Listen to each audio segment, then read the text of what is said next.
Well, hello, and welcome to the second installment of the In Between.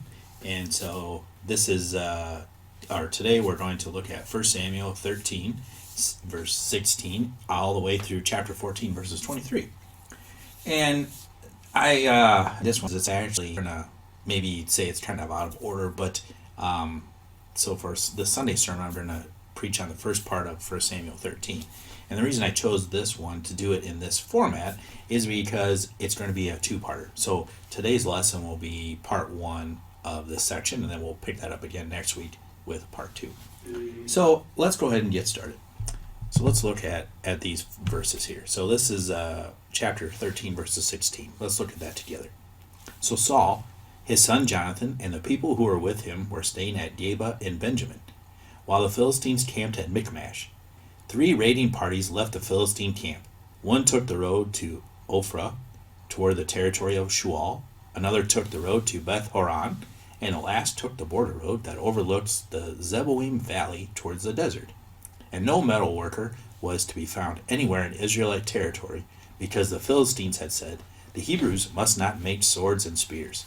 So every Israelite had to go down to the Philistines to sharpen their plowshares, mattocks, axes, and sickles. The cost was 2/3 of a shekel for plowshares and mattocks, but 1/3 of a shekel for sharpening axes and for setting goads. So on the day of the battle, no sword or spears were found to be in the possession of any of the troops with Saul and Jonathan, but Saul and his son Jonathan had them. And now a group of Philistine soldiers had marched out to the pass of Michmash. All right, so one thing we need to know as kind of a backstory towards this is that once again, we see the Philistines are attacking Israel. So remember, land meant wealth and power.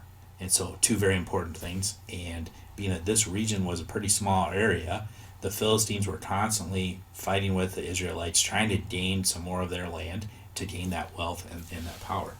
And so here we are again, they're constantly at war fighting again. And we need to remember too that the Philistines were in the Iron Age, but the Israelites were only in the Bronze Age.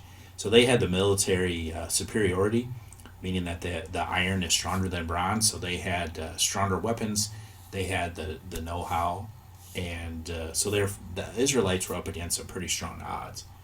All the more reason to rely on God. And so now we pick up where we're at here, and just before this, Saul had screwed up. The Israelites were coming, the Philistines were coming to attack, and Saul, in haste, basically does something that really angers God, and it angers Samuel. And so Samuel was basically chews him out in front of everybody. And so the Philistines are attacking. Here Saul is, and he looks around, and all he sees are 600 men left with him. So they decide that they're hiding in these caves among the rocks and waiting for something to happen. And they're in fear again because the Philistines are the superior army, so they're all set up in hiding. And as the Philistines start to encamp around them, we see that their strategy was they were going to split into 3 different groups, and that way they could, by spreading out, they were in hopes they were going to draw the Israelites out of where they're hiding and force them into fighting them. And in verse 19, we also see that no metal worker was to be found in Israelite territory. And the reason for that is they didn't want the Hebrews to have swords and spears. So they didn't want any metal worker. So basically the Philistines had a monopoly on this. So anyone that wanted to get their axe sharpened or their plow sharpened or anything had to go into Philistine territory and rely on them to do that for them. And so here they are. No one then in all of the Israelites had a sword or a spear other than Saul and Jonathan. They're the only 2 people out of all the 600 that actually had any weapons of sorts. So what were people left to do? Well, I mean, you fight with what you got. And so what do they have that sharpened? They had their plowshares, their mattocks, their axes, and the sickles. And so a mattock, we think of that, it'd be more like a pickaxe. So it's something like that. So these are what they had. And when we look at that image of, basically fighting with whatever you got because you don't have swords and spears, it reminds me of this prophecy in Isaiah 2:4. And listen to what that says. It says, God will judge between the nations and settle disputes of mighty nations. Then they will beat their swords into iron plows, and their spears into pruning hooks. Not Nation will not take up sword against nation. They will no longer learn how to make war. See, this is what the kingdom of heaven is going to look like. True peace on earth. So we get this image. So here people were picking those things up and using them as weapons because that was all they had. And this idea that instead they're going to take their swords and their spears and they're going to turn them into pruning hooks, turn them into plows, turn them back into instruments to use for farming and growing food. So they're going to turn from their fighting ways and get back to working the land and farming and making a living and living together in peace and harmony. So we can see where that image of that prophecy there makes sense in this section. All right, so let's take a look at the next part. So now we're in chapter 14. So one day, Jonathan, Saul's son, said to his armor bearer, "Come on, let's go over to the Philistine fort on the opposite side." But he didn't tell this to his father. Saul was sitting on the outskirts of Gibeah under the pomegranate tree at Migron. He had about 600 men with him, including Ahijah, the son of Ahitub, who was Ichabod's brother, and the son of Phinehas, the son of Eli, who was the Lord's priest at Shiloh, and he was wearing a priestly vest. None of the troops knew that Jonathan had gone. There were 2 stone outcroppings in the pass where Jonathan planned on crossing over to the Philistine fort, one on each side. One of these was named Bozez, the other was named Seneh. One outcropping was on the north side, in front of Michmash, and the other was on the south side, in front of Geba. And Jonathan said to his young armor-bearer, "Come on, let's go over to the fort of these uncircumcised men. Maybe the Lord will act on our behalf. After all, nothing can stop the Lord from saving, whether there are many soldiers or few." "Go ahead with whatever you're planning," his armor-bearer replied. "I'm with you, whatever you decide." "All right then," Jonathan said, "we'll go over to the men and show ourselves. And if they say to us, 'Stay there until we get to you,' then we'll stay there and we won't go up to them. But if they say, 'Come on up,' then we'll go up because that will be the sign that the Lord has handed them over to us." So they showed themselves to the Philistine fort, and the Philistines said, "Look, the Hebrews are coming up out of the holes they've been hiding in." Then the troops in the fort yelled to Jonathan and his armor-bearer, "Come on up, we'll teach you a lesson." So Jonathan said to his armor-bearer, "Follow me, because the Lord has handed them over to Israel." So Jonathan scrambled up on his feet, and with his armor-bearer right behind him. The Philistines fell behind Jonathan. His armor-bearer come behind them would finish them off. And in the first attack, Jonathan and his armor-bearer killed about 20 men in an area about half an acre. Panic broke out in the camp, in the field, and among all the troops. And even those in the fort and the raiders shook with fear. The very ground it shook. It was a terror from God. Quite the image that ends there in that section. And so, as the Philistines are starting to move in, Saul, Jonathan's son, he would be one of the captains of Saul's army. He decides to take action instead of waiting for his father to give them the signal. So Jonathan, he says to his armor-bearer, "Come on, let's cross over to that Philistine fort." And so they cross to this ravine. And so I remember like watching movies and documentaries or footage of like World War II, where they're in the European front and they have those trenches that they're in, and you see the people lining up on either side and they're running through to get back and forth. So imagine it'd be something like this. So, and then on either side of this trench were these stone outcroppings, it says, and they're even named here. So one was named Bozez, which means shiny or slippery, and the other is Seneh, which means thorny. And so this would allow them to be able to sneak through this ravine and get to this fort basically undetected. So they decide they're going to take off and they go and do this. And so while they're doing this, what's Saul doing? He's the king, and he's sitting under a pomegranate tree, it says. And it mentions that he's with Ahijah. Now, the Bible always gives us way more info, I think, than kind of what we need.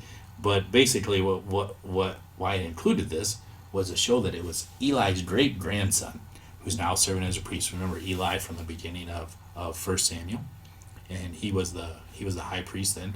So one of his sons, Phinehas, and this was his grandson, so it'd be Eli's great-grandson, who's now serving as a priest. And so he was wearing the priestly robe, it says, or would be the ephod. And that's important to note, because contained in that were two things: called the Urim and the Thummim.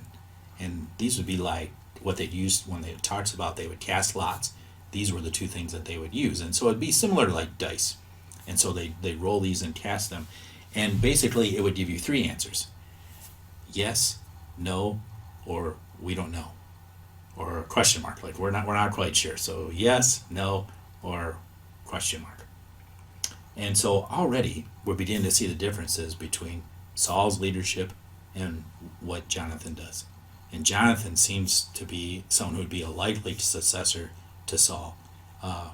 He's acting more like how the king should in this instance. And Jonathan has the type of faith that God expects people to have. He convinces his armor bearer to join him to defeat the Philistines, and he says it doesn't matter how many or how few there are. God will act on our behalf. And so here is how he says to his armor bearer, we'll know if the Lord has handed them over to us or not. So when we get across to the fort, we're going to show ourselves. And depending on what they say. So if they say, stay there, we're going to come down to you, then we'll know to stay there. But if they say, come on up here, then we know that the Lord has given them into our hands, and victory will be ours. So they go and they do that. They sneak up there, and they show themselves to the Philistines. And what do the Philistines say? They say, hey, look, the Hebrews are coming out of the holes they've been hiding in.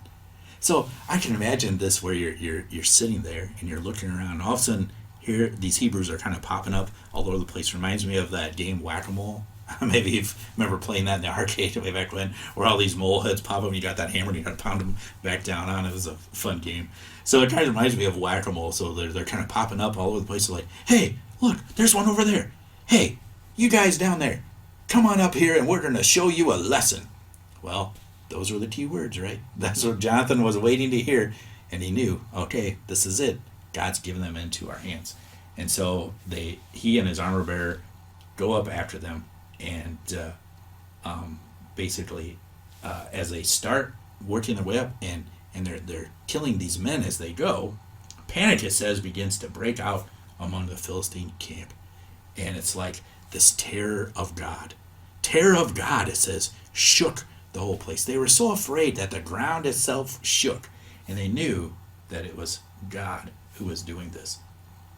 This is the way things are supposed to work, right? We're supposed to trust in God.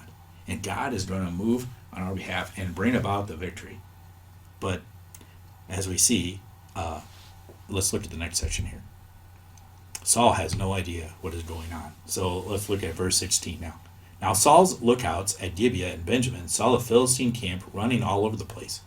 Saul said to his troops with him, take a count and see who is missing. So they counted, and Jonathan and his armor bearer were gone. So Saul said to Ahijah, bring the priestly vest, because at that time Ahijah wore the priestly vest in Israel's presence. As Saul was talking to the priest, the confusion in the Philistine camp continued to grow. Saul said to the priest, withdraw your hand. Then Saul called all his troops together, and they went into battle. The Philistines were completely confused. Every soldier's sword was turned against his fellow soldier. And even those Hebrews who had earlier joined up with the Philistines had moved into their camp, changed sides to be with the Israelites who were with Saul and Jonathan. And similarly, when all the Israelites who had been hiding in the highlands of Ephraim heard that the Philistines were on the run, they also joined the battle in hot pursuit of the Philistines. The Lord saved Israel that day, and the fighting carried on beyond Beth-aven. So this craziness is breaking out, and Saul can obviously see that something's happening, and so he asks for a head count. And it comes back that Jonathan and his armor bearer are gone. So Saul knows that, okay, this is happening because of them. And so he says Ahijah to come, bring the priestly vest. In other words, throw the Urim and the Thummim, and let's see what takes place. And so they get the answer that they need. And so Saul says, all right, saddle up, boys. Oh, of course, they didn't have horses then. Sorry. Oh, well, you know what I'm saying. They was like, get all of the troops together, and they go into battle. And it says things are just crazy. That the Philistines are so afraid, so confused that they're turning on one another. They're putting their swords and attacking each other instead of the Hebrews. And those who were in hiding out on the rocks and didn't join with Saul, now once they realize the Philistines are on the move, they come out of hiding and they pursue them as well. And even those who were willing to go on the other side for fear, they thought, well, we'd be better safe than sorry. We're going to be in the Philistine territory. They themselves joined up back with the Israelites and pursued them all the way. And it says the Lord gave them the victory that very day. So all of them were in hot pursuit of the Philistines and sent them back to their territory. And so this whole victory started because Jonathan had faith. Jonathan had faith in the Lord and knew that the Lord was going to come to their rescue. So let us have that same type of faith. God's going to come to our rescue. With all that's going on and all these things, let's have that same type of faith and know that God is going to come to our rescue. Trust in the Lord, even those times when it seems hopeless. Amen. Well, God bless you, and thank you very much for watching.